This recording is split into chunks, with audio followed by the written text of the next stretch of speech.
welcome back to the LEC. G2 takes another decisive victory, this time against Misfits. Rekkles, congratulations on the win, and thank you so much for making time for this interview. Thank you so much, and thanks for having me as well. Thank you.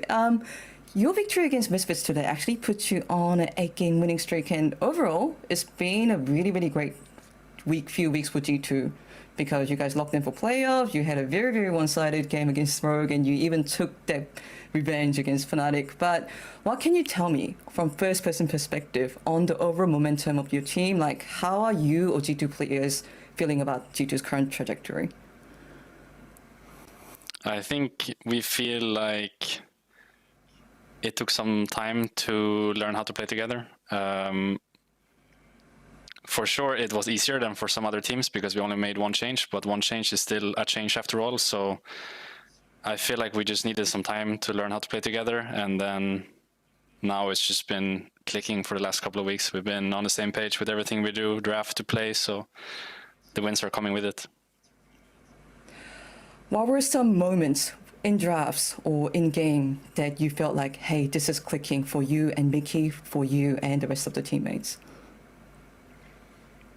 I guess for me and Mickey in particular, it's been just trusting each other more. Like, for example, playing Senna lanes, or me finding courage to play Kai'Sa again. I'm not the best Kai'Sa player and I don't have a lot of confidence with her, but I think for me and him in particular, we kind of like have come to a point now where we trust each other enough to play stuff we don't normally want to play maybe. So I think this gives us a strength for sure in the bot lane. We can play now a lot of things and even first time stuff on stage. So I think this is for sure a good thing.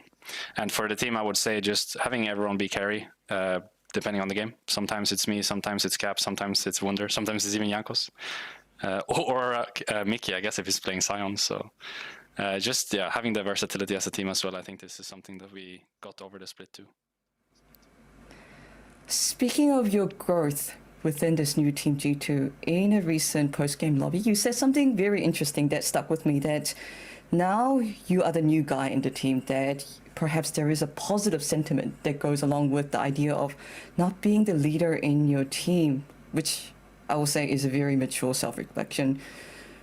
Would you say this change in role has also unlocked you as a player and perhaps as a teammate? What can you tell me about this change? I think for sure it has. I've never really been a good leader in the sense that I'm not the one taking the most space in the room, talking the most. I think this has just never been me. So I didn't really like the whole thing that happened in Fnatic where I kind of got forced into this position.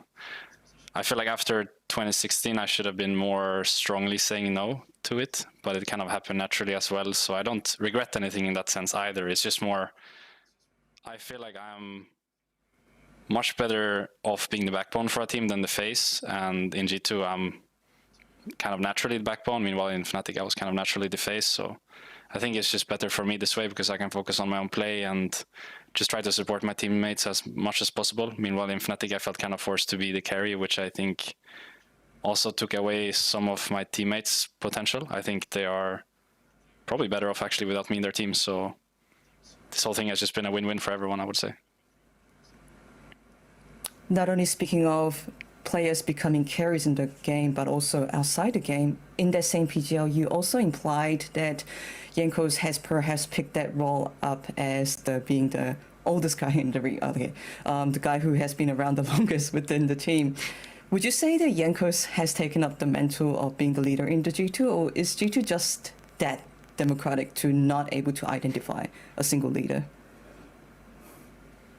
I think everyone brings their fair share of energy to the room, but for sure Jankos brings the most. I also think he's really good at making just like a early game plan for us to follow. So it's quite easy for the rest of us to play the first couple of minutes out, which are usually the most important anyways. The rest happens kind of automatically afterwards. So I think he's like really important for us actually to have a good early game. And to me, this is like the main guy in the team. Okay, Rekkles, my final question is, in this interview, we talked about your growth and journey into synergizing with Mickey, synergizing with your teammates, and you picking up a new different role in a team. What kind of personal growth would you like to achieve between now and perhaps the end of the spring split or at the end of the 2021? I think I would like to reach a point where I'm comfortable playing all champions in my role. I feel like this is one of the things that I was kind of hopeful for when I joined G2, that they would, I don't know, push me to some kind of state where I'm willing to play all AD carries, mages, maybe even more. I think, yeah, just finding confidence and comfort within playing everything is something I really want to learn, because I feel like over a whole year, you're going to have to play so many patches, so many different styles, that if you have a hinder in one way, kind of right now what I feel I have with Kai'Sa, then it can really hurt your team. So for me individually, it would just be to be able to play everything. I think this would really help my team. And we will continue to witness your growth as well as G2's growth throughout 2021. Thank you so much for this interview once again. Thank you so much.